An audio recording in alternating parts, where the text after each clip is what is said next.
ngaji. Assalamualaikum warahmatullahi wabarakatuh.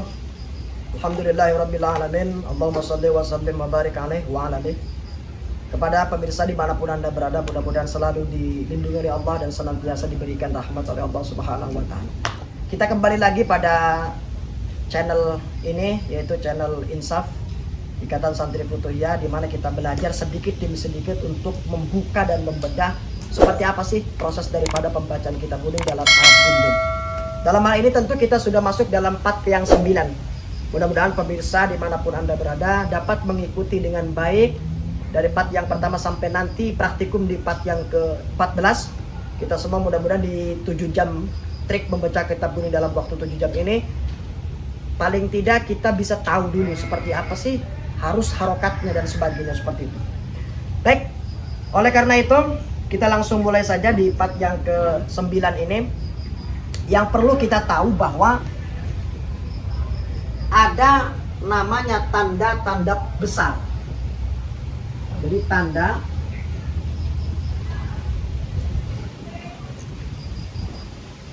tanda-tanda besar dalam kalimat isim.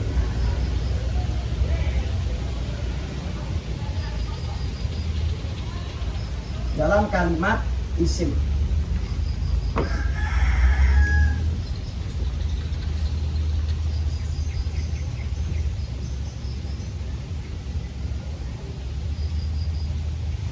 Di part yang 9 ini kita akan membahas tentang tanda-tanda besar dalam kalimat isim. Dan memang tanda-tanda besar dalam kalimat isim ini ada 3. Yang pertama, yang disebut dengan marfu'atil asma'i,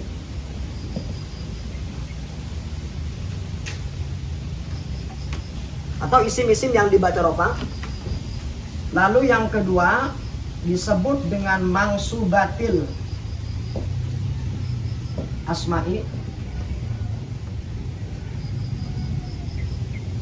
atau yang disebut dengan isim-isim yang dibaca nasab. Dan yang ketiga yaitu mahfudatil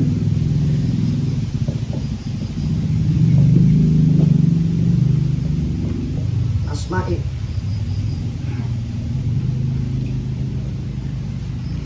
atau yang dimaksud atau yang disebut dengan isim-isim yang dibaca jer atau kasro ya, atau khafat lah. Nah ini nih, pertama nih marfu'atil asma'i, yang kedua mangsubatil asma'i, dan yang ketiga mahfudatil asma'i. Timbul pertanyaan, bukannya dalam i'rab itu ada 4 macam ya, rofa, nasab, jer sama jazm. Kok jazmnya nggak ada majzumatil asma'i gitu? Oh nggak ada. Kenapa nggak ada? Karena kalimat isim tidak menerima i'rab jazm. Atau dalam bahasa kitab Jurumiyah, kitab pemula, falil asma'i min dzalika raf'u wan nasbu wal khafdu wala jazma fiyah. Jadi kalimat isim itu hanya bisa menerima i'rab rafa, nasab, ajar, wala jazma fiyah, dan tidak bisa menerima atau bahkan tidak menerima i'rab jazm. Seperti itu. Jadi kalau kita melihat daripada tanda-tanda besar dalam kalimat isim ini ada 3 macam. Marfu'atil asma'i, mangsubatil asma'i, mahfudatil asma'i. Ini kalau kita bahas 3-tiganya di part yang ke-9 ini nggak akan selesai. Pasti butuh sekitar 1,5 jam mungkin. Maka kemungkinan besar di part yang 9 kita akan membahas lebih dahulu tentang marfu'atil asma'i. Lalu nanti di part 10-nya mangsubatil asma'i. Lalu di part ke-11-nya mahfudatil asma'i. Dan yang ke-12 ke-13-nya kita akan membahas tentang tanda-tanda besar dalam kalimat fi'il nanti di sini. Ini ada 2 macam nanti yang akan kita jelaskan ya. Dan part ke-14-nya kita akan membaca kitab kuning, kitab Arab Gundul. Seperti itu. Baik. Kita akan membahas terlebih dahulu tentang marfu'atil asma'i, atau isim-isim yang dibaca rofa.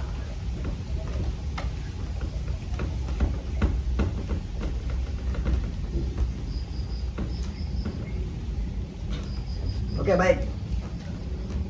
Al marfu'atil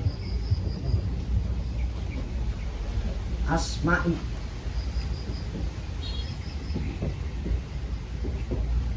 atau dalam bahasa Indonesia isim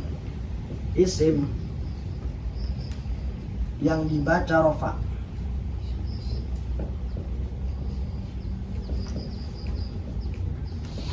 Isim-isim yang dibaca rofa.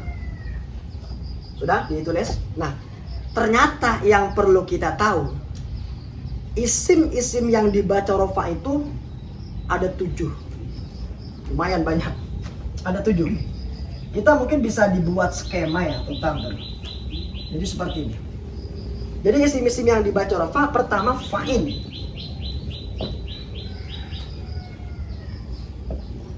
Ini yang pertama. Kedua, maf'ul ladzi lam yusamma fa'iluhu.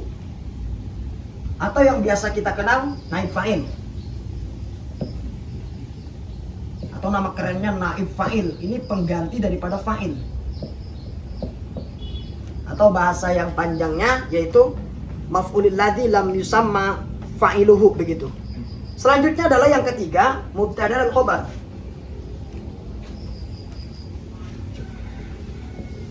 Mubtada dan wa khobar, mubtada wa khobar.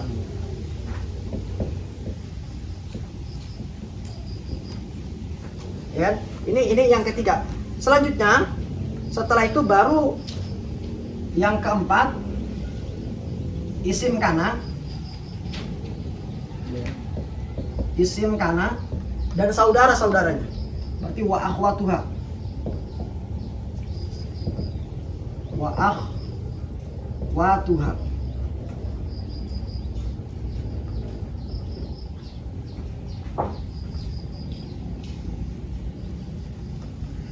Nah, fa'il, naib fa'il 1, 2, 3, 4. Sekarang yang kelima yaitu merupakan khobarnya inna dan saudara-saudaranya. Kalau kana tadi isimnya, sekarang kalau inna khobarnya. Khobar inna wa akhwatuha.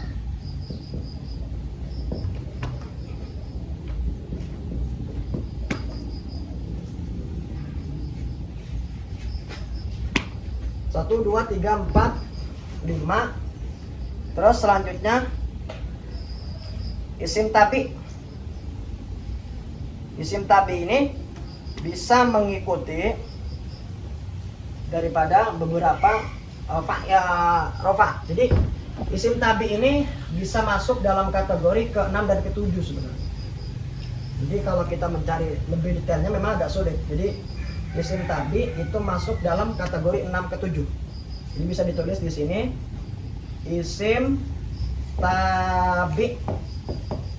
Isim tabi, isim yang mengikuti. Isim yang mengikuti.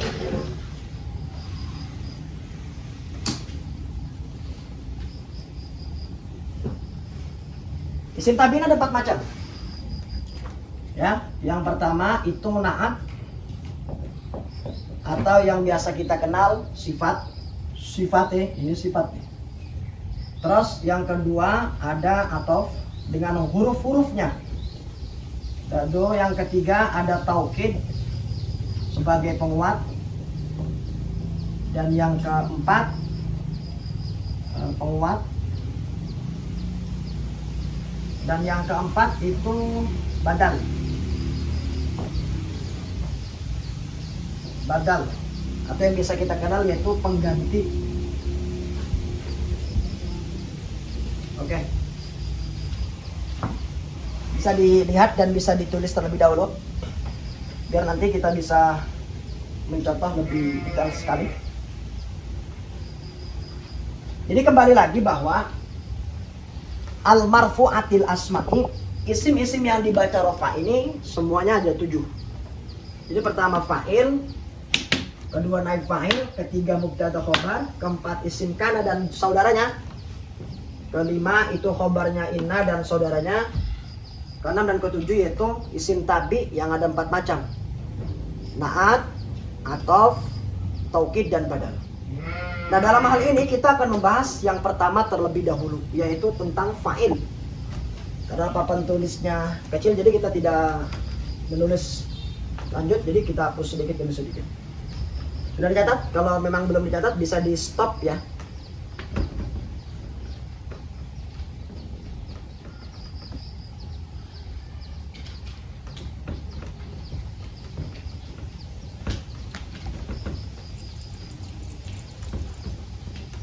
Oke. Baik, yang pertama fa'il. Ini akan kita bahas. Ini yang pertama adalah fa'il. Dalam hal ini kita tidak akan membahas terlalu jauh tentang fa'il itu seperti apa, maf'ulil ladzi lam yusamma fa'il atau naib fa'il itu seperti apa. Paling tidak kita akan membahas, karena memang ini pemula, jadi beberapa konsep yang mungkin sederhana sehingga bagi pemula bisa memahami lebih jauh. Tapi yang paling terpenting adalah jangan lupa subscribe, like, and share. Seperti itu. Baik, dari fa'il ini kita tahu bahwa fa'il itu jatuh setelah fi'il, yaitu fa'il itu jatuh setelah fi'il. Dan tentu pasti merupakan kalimat isim yang dibaca rafa, makanya masuk dalam golongan al-marfu'atil asma'i. Jadi fa'il berarti kalimat isim. Isim ini harus nih. Kedua harus dibaca rafa. Ini fa'il. Udah inti besarnya begitu aja dulu.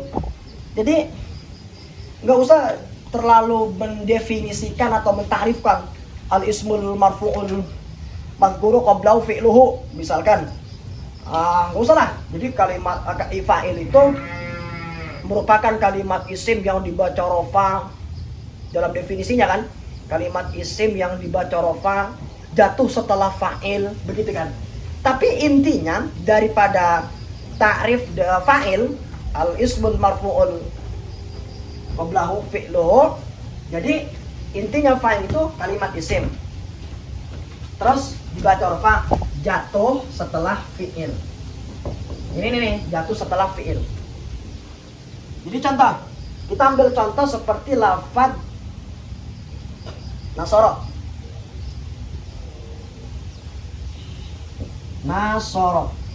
Nasoro ini kalimat apa? Tentu pasti semuanya menjawab nasoro itu kalimat fi'il, betul. Sahih atau mu'tal, semuanya pasti menjawab sahih. Kok bisa? Ya karena tidak ada huruf elatnya. Oke.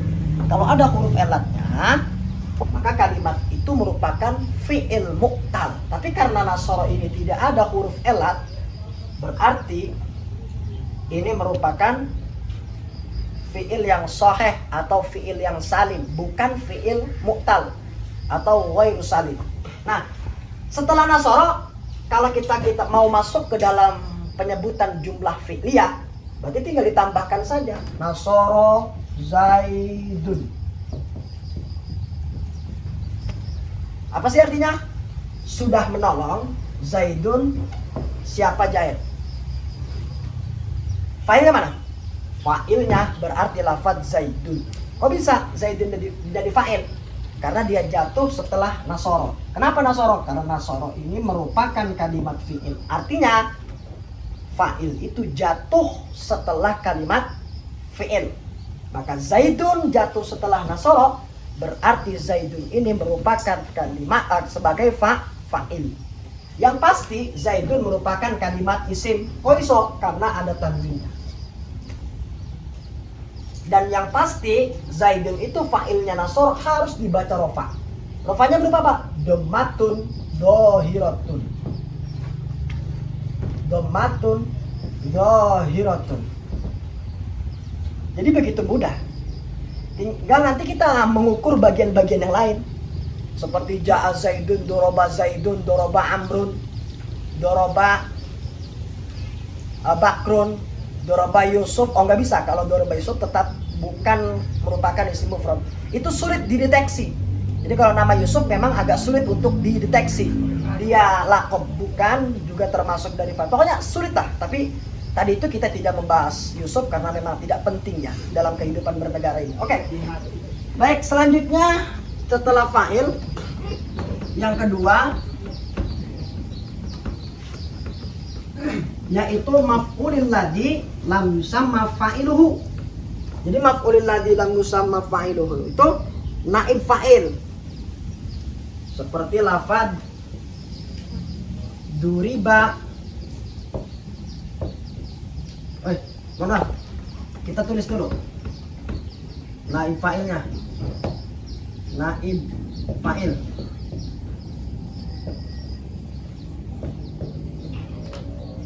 Kita tulis dulu naib fa'il. Naib fa'il itu pengganti daripada fa'il. Dan biasanya dia kategorinya masuk dalam kategori fi'il majhul. Jadi bukan fi'il maklum pada umumnya. Kayak seperti lafaz nasoro, nasoro itu kan merupakan fi'il maklum. Tapi ketika menjadi fi'il majhul, maka bukan nasoro lagi. Jadi dumma awwaluhu wa kusiro ma qablaihi. Itu namanya fi'il majhul. Di dhamma awalnya, di kasroh sebelum akhirnya. Jadi kalau misalkan naib fa'il seperti lafaz nasoro, ini maklum, fi'il maklum namanya. Tapi ketika dibuat menjadi fi'il majhul, maka bukan nasoro, melainkan dumma awaluhu wa kusiro ma qablahi. Jadinya dibaca dhammah awalnya no, dibaca kasroh sebelum akhir hurufnya, berarti nusiro. Tinggal penerapannya saja. Penerapannya apa? Maka masuk dalam hal ini seperti contoh lafaz Zaidun saja yang mudah. Zaidun, berarti nusiro Zaidun. Maknanya apa? Sudah menolong Sapa Bakar kepada Zaid. Pertanyaannya, mana bakarnya? Kok nggak ada? Maka bakarnya itu disebut sebagai disimpan, karena pengganti daripada Zaid itu pengganti daripada bakar, maka yang disebut dengan naib fa'il ya ini nih, Zaidun ini. Asalnya begini, asalnya nasoro, asalnya nasoro bakrun Zaidan. Asalnya begini, nasoro bakrun Zaidan. Jadi bakarnya itu fa'il, Zaidannya itu maf'ul. Asalnya begitu. Tapi ketika dibentuk menjadi majhul, kalimat nasor menjadi nusiro, maka fa'ilnya disimpan atau diganti dengan maf'ul. Jadinya nusiro Zaidun. Ini. Selanjutnya, biar kita lebih terlalu menikmati dari contoh ini, ambil contoh daripada ayat Quran. Seperti lafaz khuliqal insanu.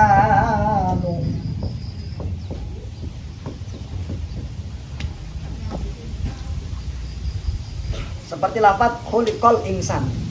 Al insanu ini merupakan naib fa'il. Kenapa? Pertama, fi'ilnya berupa majhul. Pertama itu, fi'ilnya berupa majhul. Kedua, al-insan ini seolah-olah menjadi fa'ilnya khuliqa. Tapi bukan, al-insanu menjadi naib fa'il. Sudah diciptakan Sapa manusia. Asalnya nih, khalaqallahu insana.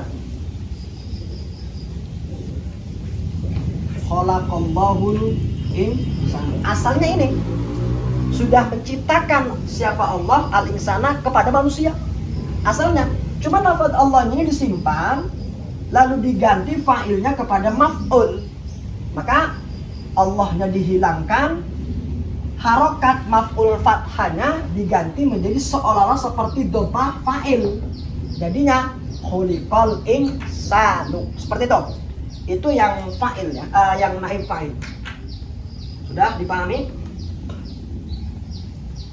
Kalau sudah, kita masuk ke yang yang keempat. Keempat itu apa tadi? Mubtada khobar. Kedudukan mubtada dan khobar. Sebenarnya begini ya.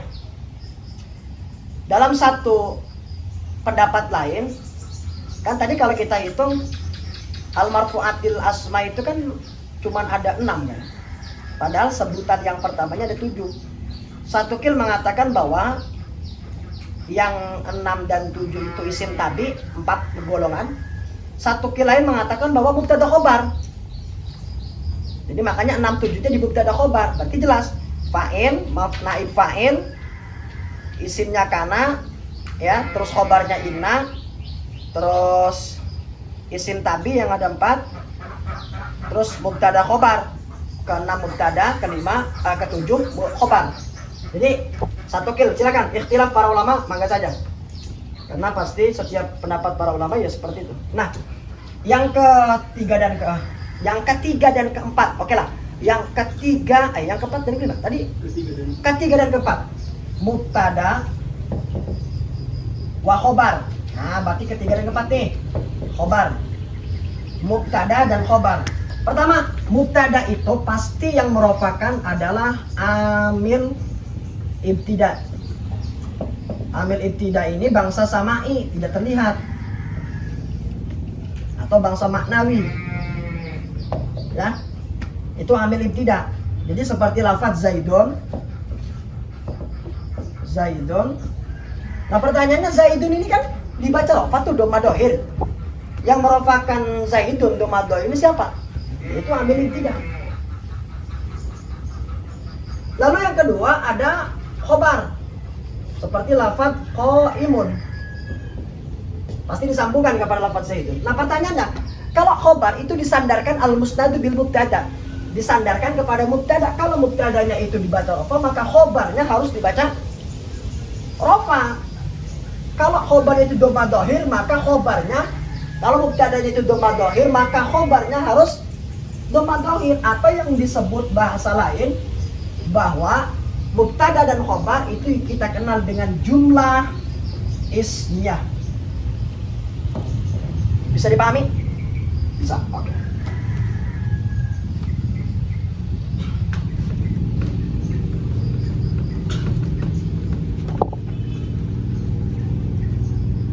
Selanjutnya kita ke berapa sekarang?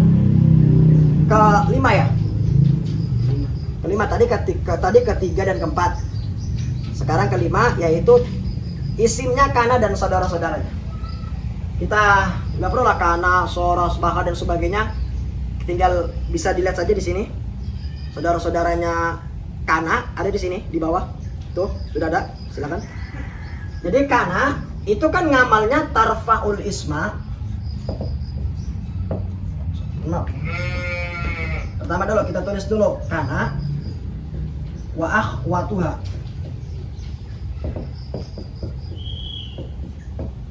Itu ngamalnya kana ini tarfaul isma wa tansibul khabara.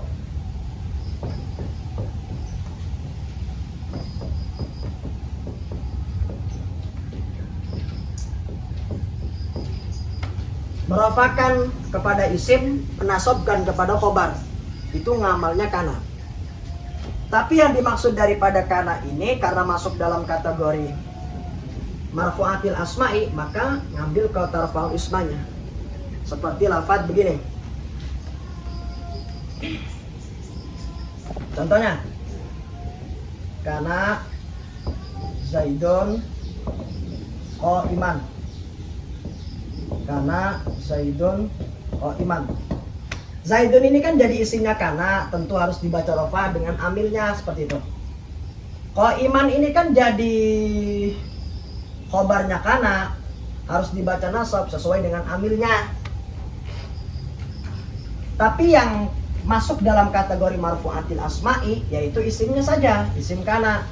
Isim kana itu dibaca rofa, domah, dohir. Itu isimnya kana. Oke.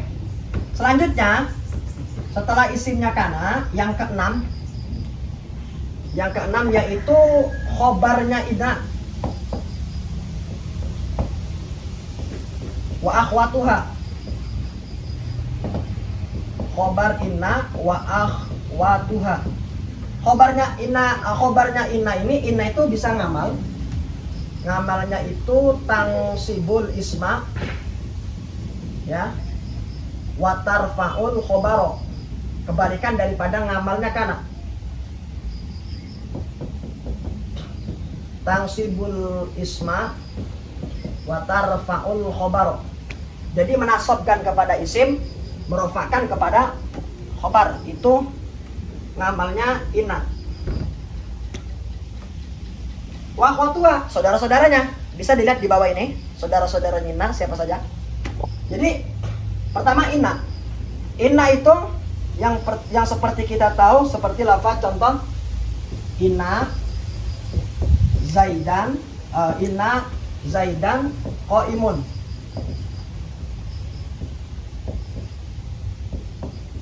Nah, yang dimaksud marfu'atil asma'i bukan isimnya inna, tapi khobarnya inna.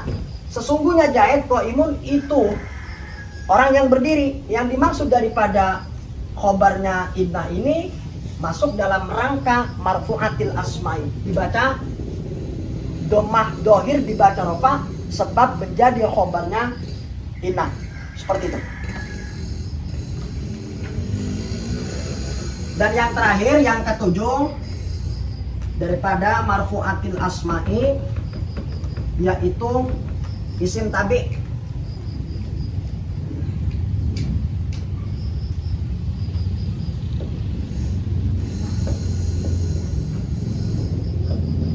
Isim tabi ini ada 4, na'at, atof, taukid, dan badal.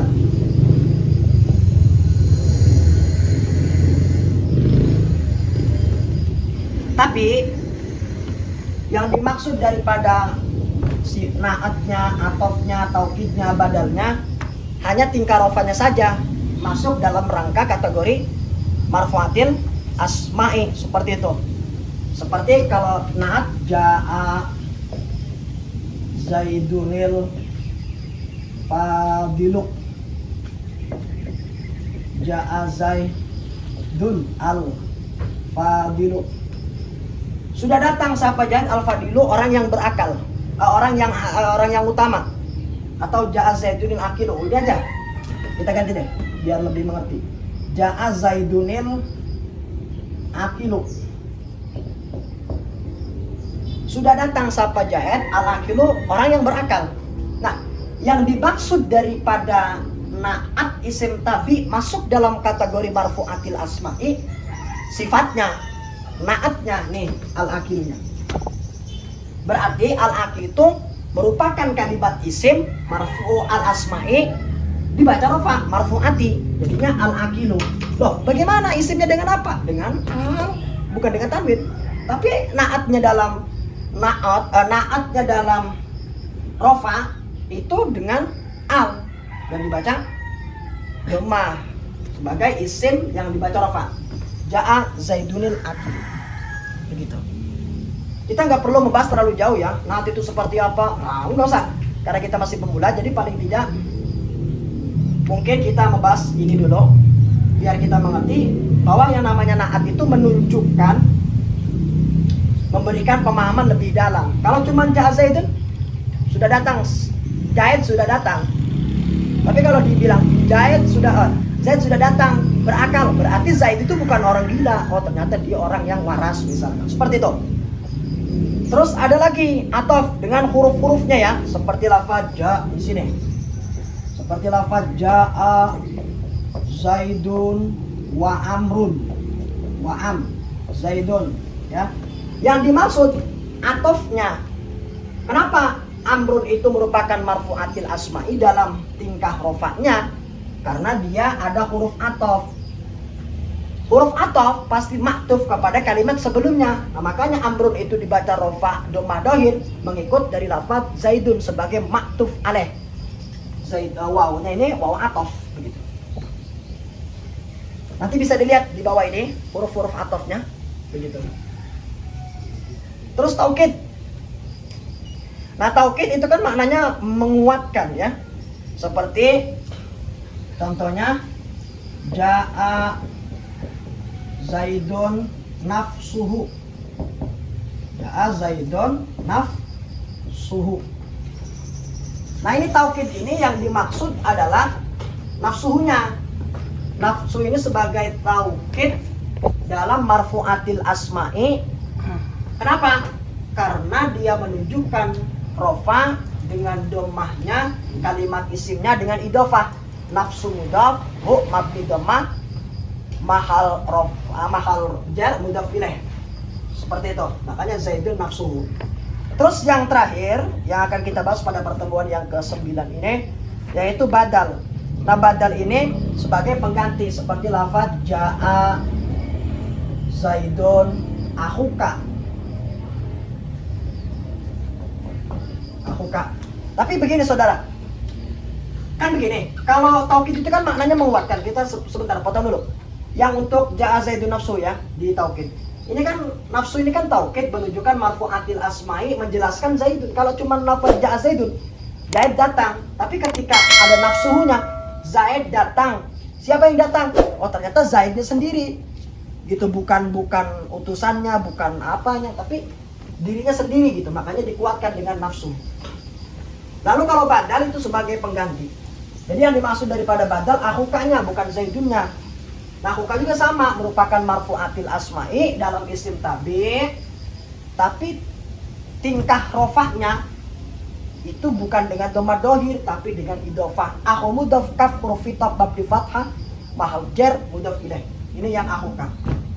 Nah, di sini kita bisa melihat bahwa akhuka sebagai badalnya Zaidun. Kalau cuma Zaidun, Zaid datang, yang datang utusannya atau siapa? Ternyata akhuka saudaranya. Oh, ternyata berarti badal itu sebagai bentuk pengganti daripada yang diganti. Seperti itu. Baiklah, terima kasih untuk para pemirsa yang budiman dimanapun Anda berada. Kita sudah selesai di part 9, sampai berjumpa di part-part selanjutnya. Jangan pernah bosan untuk mencari kebaikan dan jangan pernah lelah untuk mencari keberkahan. Wabillahi taufiq wal hidayah. Wassalamualaikum warahmatullahi wabarakatuh.